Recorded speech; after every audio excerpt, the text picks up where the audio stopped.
প্রথমে আপনারা ভিডিওটি দেখুন, তারপর বলছি। অশ্লীল ভাষায় গালিগালাজ করেছে, এর পরিপ্রেক্ষিতে আজকে কি করলেন আপনি, কি প্রতিবাদ করলেন? নাম্বার ওয়ান হচ্ছে চোর শুভেন্দু, ভালো করে শুনাইন, চোর শুভেন্দু, আবার বলছি চোর শুভেন্দু আজকে চাঁচলে এসেছিল। চাঁচলে এসে ও আমাদের নেতৃত্বের নামে এবং আমার নামেও কিছু মন্তব্য করে।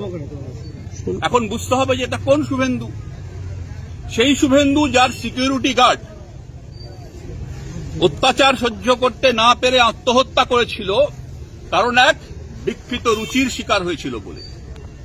তাহলে এই ভদ্রলোকের ওরিয়েন্টেশন প্রবলেম আছে, হয়তো ইরেকটাইল ডিসফাংশনও থাকতে পারে।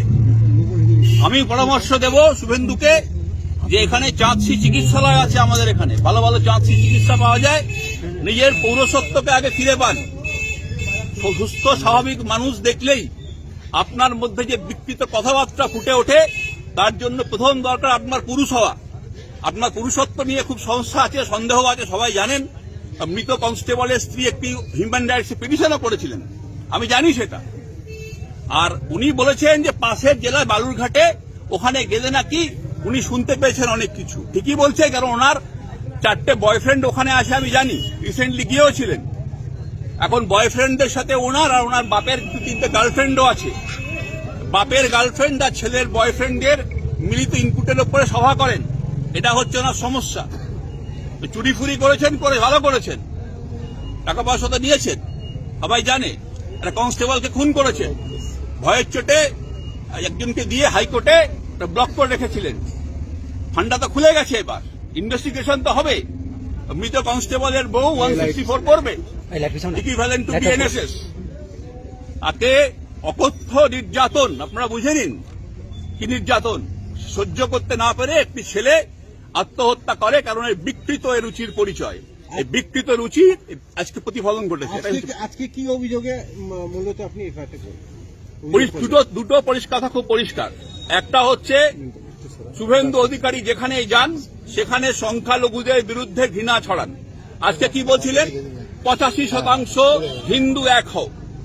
তার মানে কি? মানে মুসলমানরা সমাজ থেকে বাইরে।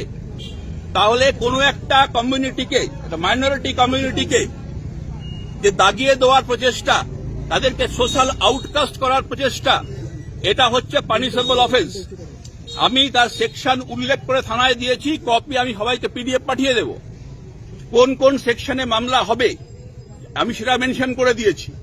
Creating enmity between groups on religious grounds is a punishable non bailable offence under BNSS. এই একাধিক প্রভোকেটিভ মন্তব্য উনি করেছেন।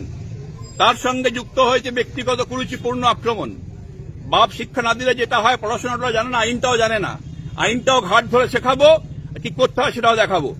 10 साल पहले तक प्रधानमंत्री जिसका भ्रष्टाचारी बता रहे थे, लुटेरा कह रहे थे, उसी को बंगाल का मुख्यमंत्री बना दिया। हम दुनिया के सबसे बड़े लोकतंत्र में हैं और यहाँ कौन बेईमान है कौन ईमानदार है ये भाजपा डिसाइड करती है। কি শাস্তি শাস্তি পেনাল কোডে প্রেসক্রাইবড আছে, ওর যদি বই না থাকে 2-1টা পাঠিয়েও দেব। আপনার বিরুদ্ধেও কুরুচিকর মন্তব্য, আমার বিরুদ্ধে কুরুচিকর মন্তব্য করেছে। কাকে বলেছে ওখানে গিয়ে হারিয়ে দেব, নাম ধরে নাম তুলে। আরে আপনার ইলেকশন আসবে, তখন আপনি বলবেন হারাবেন না জেতাবেন। কারোর প্রশংসা, কারোর নিন্দা, আর লাস্টে এখন ভয় পায় তো আমাকে, আমি জানি ভিত্তিরে ভয়টা তো আছে, পোলটা খুলে দেব। তাই বলছি সমস্যা হচ্ছে যে বাপের গার্লফ্রেন্ড আর নিজের বয়ফ্রেন্ডের ইনপুটে জনসভা করাটা বন্ধ করুন। বলছি শুভেন্দু অধিকারীকে জিজ্ঞেস করছেন না কেন? এটা জিজ্ঞেস করলেন না মঞ্চ থেকে নামার পরে যে শুভেন্দু এটা কি বললেন? এটা আমাদের জিজ্ঞেস করছেন। তৃণমূল কংগ্রেস আজ পর্যন্ত আগ বাড়িয়ে কোনো কথা বলে না। আমরাও দুর্বল নই, চুরি পরে বসে নেই এখানে। ইট ইট কা বদলা পাথর মে দেঙ্গে, পরিষ্কার শুনে রাখুন। শুরু করলে চুল করলে আমি ঘা করব। আমার নাম প্রসূন ব্যানার্জি। কোন পথে হাঁটবেন? আইনি পথে, আইন আছে, তারপরে আমাদের প্রতিবাদ সভা হবে, রাজনৈতিক প্রতিবাদও হবে, আইনও থাকবে, ডিফেমেশনও হবে। যাবেন কোথায় দেখি না, বহু জায়গায় শর্ট মাটি পেয়েছেন তো, মালদার মাটি নরম নয়, আর আমরা তো একদমই নরম লোক নই। কড়াই গন্ডায় বুঝে নেব। The time has come to awaken and understand. If not for yourself, at least wake up for the sake of the country. This country belongs to us. How long will we let people be fooled? जब तक Suvendu TMC में थे तब भ्रष्टाचारी थे, भाजपा में आ गए तो सुवेंदु अधिकारी को बंगाल का मुख्यमंत्री बना दिया। मतलब सीधा साधा है। प्रधानमंत्री जी को नीति और कथा से कोई लेना देना नहीं। क्या रोना आ गया? अभी तो 5 साल और रोना है। अभी तो और भी बहुत कुछ देखना बाकी है। अभी बात आई समझ में? अगर अभी भी नहीं समझे तो ये गोमूत्र और गोबर की असर है। अरे भाई थोड़ा सा सोचिए, दिमाग किस लिए है? এরকম নানান ধরনের এবং নানান বিষয়ের নতুন নতুন ভিডিও দেখার জন্য আমাদের চ্যানেলটি সাবস্ক্রাইব করুন আর বেল আইকনটি প্রেস করুন, তাহলেই নোটিফিকেশন পেয়ে যাবেন। সবাই ভালো থাকবেন, ধন্যবাদ।